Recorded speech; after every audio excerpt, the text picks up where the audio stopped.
So for this exercise, I'm just getting a mini band right above my knees. So I want it right above my kneecaps. I'm going to use a basketball, or I could use anything around the size of a basketball. You could even just use a volleyball, or really whatever you want. We just need a goal to circle around. So I like to use a basketball, and then I stand real close to that basketball.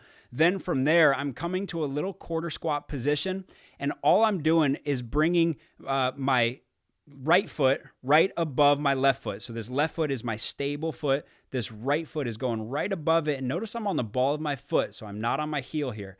Now from there, all I'm doing is going all the way around that basketball until this right toe is right behind my left heel. And then I'm going all the way back around. So notice how we're making a perfect half circle around that basketball. Now we're strengthening all of those angles because remember, that band is on tension now.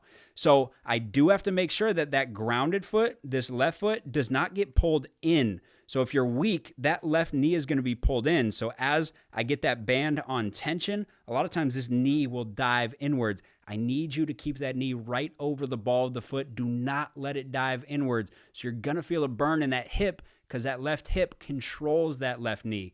So now I'm moving all the way around and all the way back around, and I'm strengthening my hips through that full range of motion, but also I'm strengthening the feet because the feet have to really dig into the ground to stay nice and stable. A lot of you guys, as you get around and we start to get that band on tension, you're going to dive into pronation. So this arch of the foot is going to flatten and you're going to fall to that inside edge.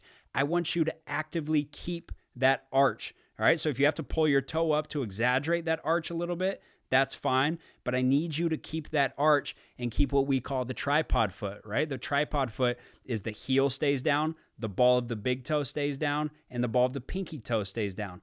That's our tripod, and that's how we're going to be able to kind of maintain that arch. But a lot of you guys, as you get that foot out, you're going to start to collapse. So I want you to really fight and stay on the ball of that pinky toe. All right. So this is going to be more of a burn in your hip, but just know we're strengthening that foot, ankle, hip connection.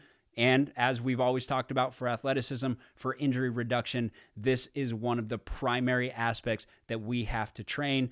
Typically, we go low repetition, so we might go 5 repetitions. Again, 1 repetition is all the way around and back. That counts as 1. So I would go 5. I wouldn't go straight into the other leg because we're working both hips on this one.